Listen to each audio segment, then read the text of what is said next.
The Black Sea skies have become a graveyard for Russian jets.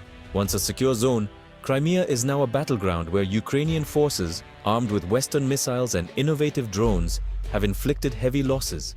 In summer 2025, a string of precise Ukrainian strikes destroyed Russian air assets both in the air and on the ground.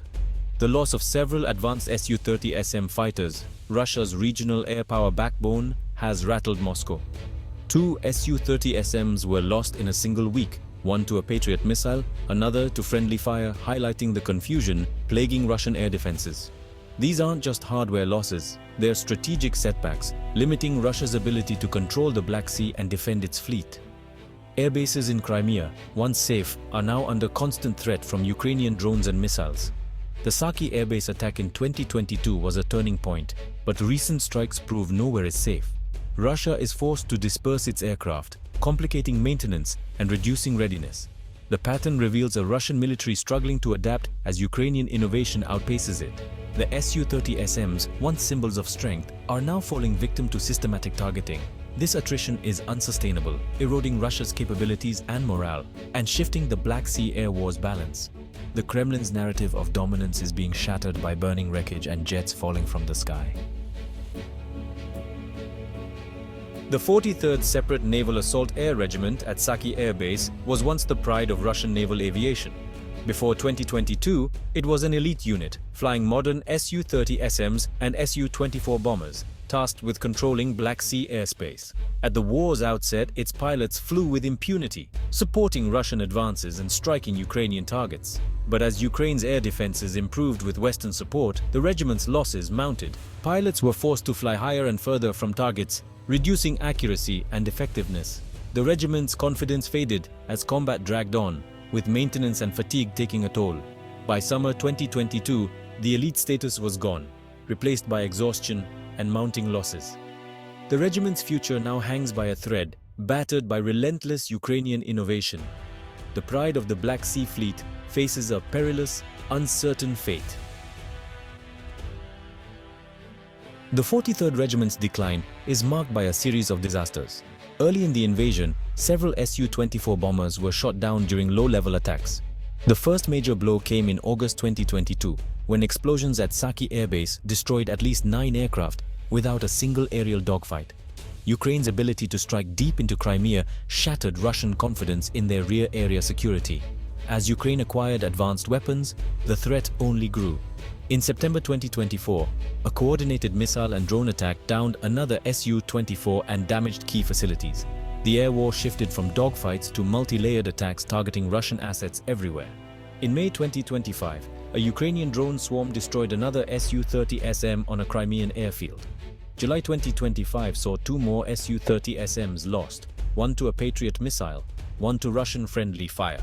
The regiment is being dismantled by both enemy action and internal chaos. Each loss compounds the pressure, exposing the Russian military's inability to adapt. The pride of naval aviation is bleeding out, one disaster at a time. The story is now one of systematic destruction, not just by Ukraine, but by Russian dysfunction. Russian military discipline is collapsing from within as internal crime and violence surge. Reports reveal a force plagued by theft, violence, and even murder, often over money or resources. The stress of war, combined with a culture of corruption, has created a toxic environment. Soldiers now fear each other as much as the enemy. A shocking case: contract soldiers murdered 2 drone operators for their bonuses. Non-combat deaths from alcohol, drugs, and hazing are rising, while the chain of command looks away. The influx of convicts and poorly trained recruits has worsened the problem, eroding professional standards. Officers often ignore or even participate in criminal activity, further undermining discipline. The Ministry of Defense prioritizes battlefield results over internal order, allowing chaos to fester. This culture of impunity is deeply rooted and growing. A military that cannot police itself is fundamentally broken. The crimes within the ranks are symptoms of a deeper malaise threatening the entire war effort.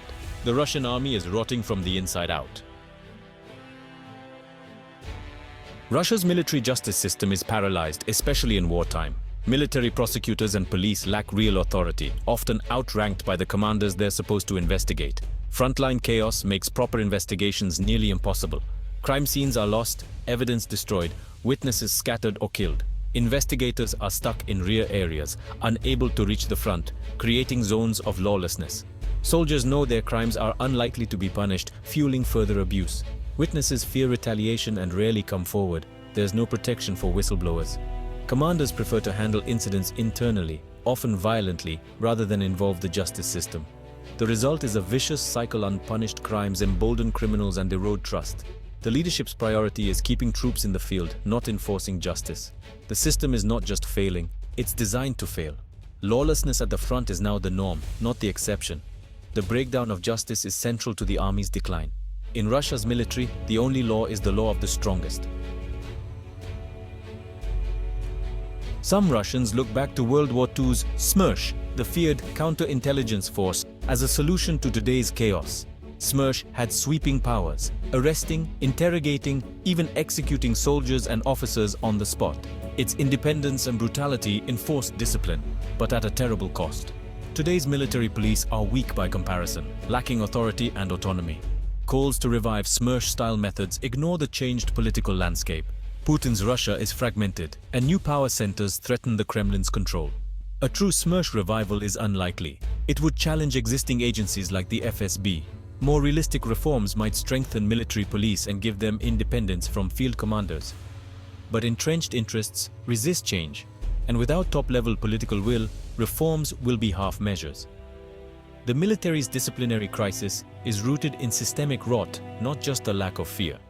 Without real reform, the ghosts of the past offer little hope for the present. The combination of heavy losses and internal lawlessness is devastating Russian morale. Soldiers see friends killed or wounded, fueling fear and fatalism. Trust within units is collapsing. Soldiers worry as much about their comrades as the enemy. Unit cohesion, the foundation of military effectiveness, is eroding. Officers are mistrusted, and soldiers become isolated, focused only on survival. Low morale leads to disobedience, desertion, and poor discipline, further increasing casualties. The July 2025 friendly fire incident is a symptom of this dysfunction. Stress, poor training, and broken communication. Kremlin propaganda and promises of reward can't mask the grim reality at the front. Social media exposes the truth: incompetence, neglect, and a sense of being disposable.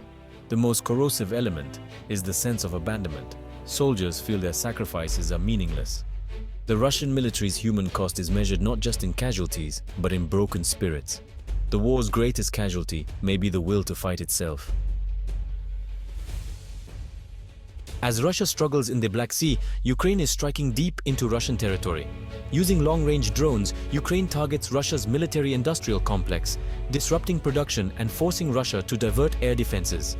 The Azov's machine-building plant, a key armored vehicle producer, has been repeatedly hit, causing fires and halting operations. Each strike delays weapons deliveries to the front and ripples through Russia's supply chain. Russia is forced to disperse industry and invest in costly defenses, stretching resources thin. The psychological impact is profound. Air raid sirens and burning factories bring the war home to ordinary Russians. The Kremlin's narrative of a distant conflict is shattered as the reality becomes impossible to ignore. Public anxiety grows and confidence in the government erodes.